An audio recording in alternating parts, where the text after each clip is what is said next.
Hello guys, tu ni khwa hi Ntorg-125 display iti man cha di ham ti chom chakhat ni be khom hi ti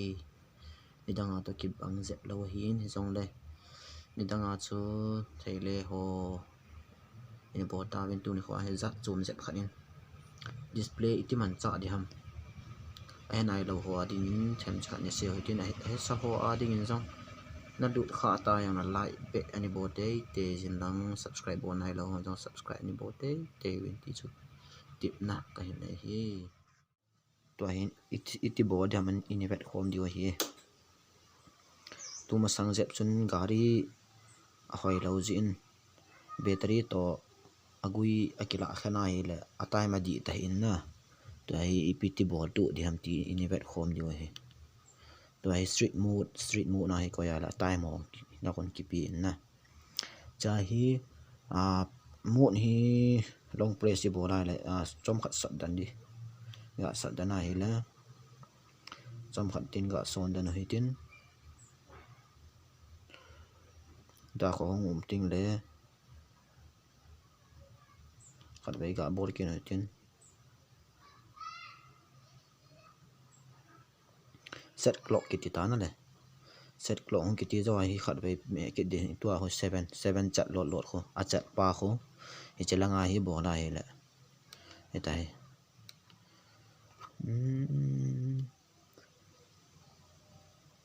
ga Thadou na te khat bai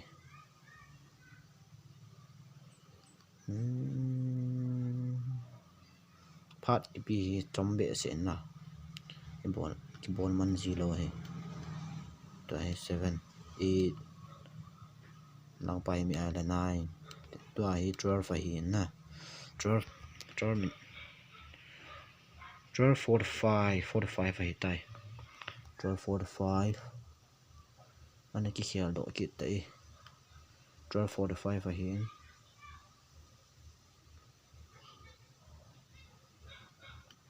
ba that lut kin hate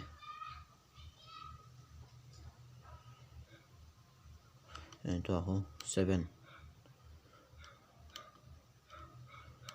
12 ga me do te 12:45 hay za chu 45 bol ka 46 lang ni di tai pat vai tam lo he bol gang sal de 46 inga ko yon tin to hi pm hi tai pm hi ta na pm hi tai to hi ka me dan kina he le amana ma ki set de tai ka me dan kit chulang pai mut pa hi ka me dan kina la yen to hi a phai tai to hi a kick off a hi yang le amana ma hi di chanam de tai 12:46 hi tai to hi tai di dan de hi tan chang tai 12:47 hi tai 46 minute khanam kan ki khiang la kho be se pon simong sip tu thei tho hi ai don hiat thim lo wala abeling ga Thadou kin hoi te ga off hin on manin da le street mo na home ting le lu de okay to hi long press kame da na hi le chu khum ding ba na khat be me dan kit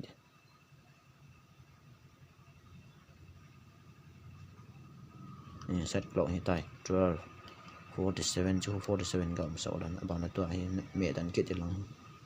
gang jalai bo lawa hi le akilap ji pon nen to hi adi ai tai to street mode hi street mode dang hong sport mode hong lai cha kho a minute hong sport mode nai ko ya le i thei do zat hong hoi ta lai kho pi the hi in sport mode ki ti wa jo sport na jaw pha se sha ja the poi ai mai ai ma i wa le na dung ho ang thei len ho ang za thei i za ai le i thei do za na minute a second ho yang ya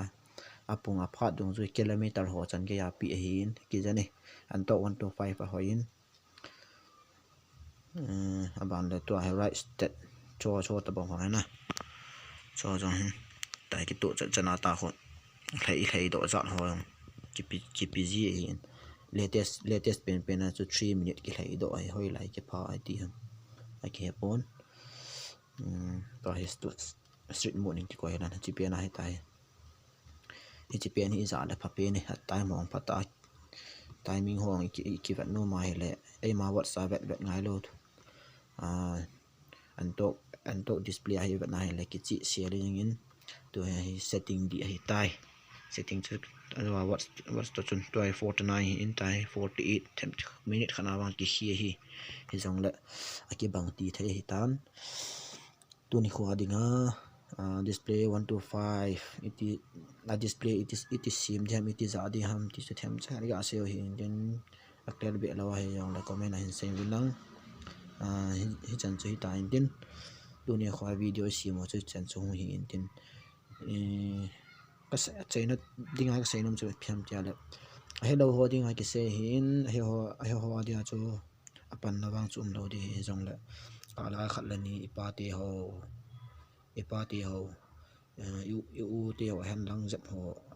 he team lo ho adia chu chi nia khali ga se ho in tin time setting dan hin